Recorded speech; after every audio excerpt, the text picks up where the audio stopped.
Here are the standings here in the SoCon. Furman ahead of the Spartans by half a game, despite the 7-3 to 5-2 record for the Paladins, and now the Spartans, and Samford right behind them by a game and a half in third place. Then Mercer, Chattanooga. Then you have East Tennessee State, and then Western Carolina at the bottom of the order. And now we have middle of the order, Shipley, La Grama, and Lofton coming up for UNCG. If you're just tuning in, alongside the talented and non-tumultuous TJ Wengert, I'm Jim Ferchland. And UNCG, they'll start off with a pop-up to the right side of the infield into the vicinity of Ashley Yantis, and quickly, Jesse Shipley is retired for the first out. A strong start to the inning for Newcomb. Always good to see after you give up 2 runs last inning. How are you going to bounce back? And it's always good to be told I'm unproblematic. I might have to quote you and put that on my resume. Also, note on Furman, though, they are up 1-0 and bottom 6 against Mercer. So this might become a big game for UNC Greensboro to try to keep pace with Furman. I'll give you the LinkedIn recommendation if you ask for it. There we go. Here's Samantha La Grama. She looks at the changeup, was fooled on the changeup on the 3-2 count. What does that go down? Skills, unproblematic, untumultuous, that category. Team player. There we go. So we have 12 hits on 6 runs. Don't worry, you'll hear TJ do the play-by-play coming back in the 6th and 7th as La Grama goes the other way, and Pate is there for out number 2 quickly. You know, in that second inning, we saw Newcomb be able to get the strikeout results that I think you're accustomed to, you know, reigning freshman of the year, preseason pitcher of the year. But since then, been pitching to some soft contact in the outfield. He had the fly out against Comby, the pop out in the infield to Shortran, as well as Shipley, and now another fly out from La Grama. So learning how to pitch against this lineup in a different way.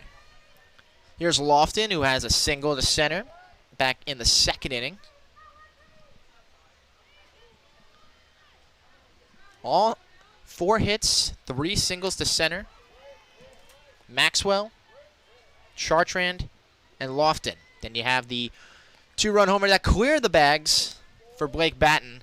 How about the 7 home run over the 7 position? I don't know. It just makes sense. So Lofton. Script writes itself. Yeah, it does. Almost that Super Bowl script came true almost. Just change the score by a point and give it to the opposition. When we thought the Eagles were going to win 37-34, you have the Chiefs win, what, 38-35? Something like that. Yeah. About right. Ooh, I'm surprised you remember that. That was February? Yeah. Forgot what I had for Oh, breakfast I swear I morning. thought the score was going to be that. Like, I was getting a little nervous. 1 ball and a strike to Lofton. Ooh, call the strike. Little delayed response there from Robinson, deciding, like, you know what? That was a good pitch. I'll roll my hand for a strike. 1-2. This is exactly where Newcomb wants to be. 2 away in the inning, 1-2. Just like we talked about with pitchers wanting to start ABs early, got to start innings early, and that's exactly what you did. A couple of soft flyouts right side of the field, and now pitch away from garnering punch out number 4. Way upstairs. We'll call that a waste pitch. But Change the hitter's eye level. Yeah, above it. Yeah, the last strikeout will be the one on deck. Cheek was the last one who went down, and that was a fastball down the heart of the plate. So far, 8 batters have gone by, and so far no strikeouts since for Newcomb. But that could change. Here's the 2-2. Late on the fastball. Fouled it off. And I mean, coming into today, 129 Ks to 18 walks.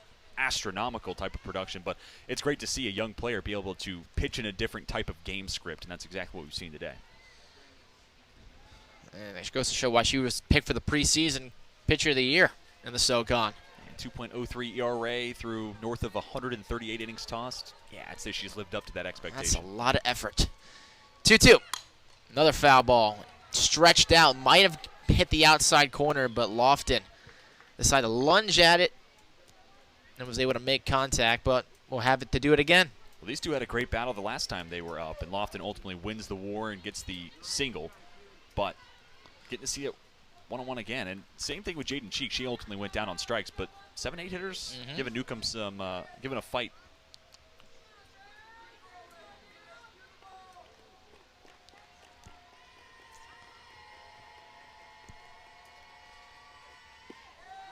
That one drifted way outside the zone and Gotta credit UNCG working yet another full count.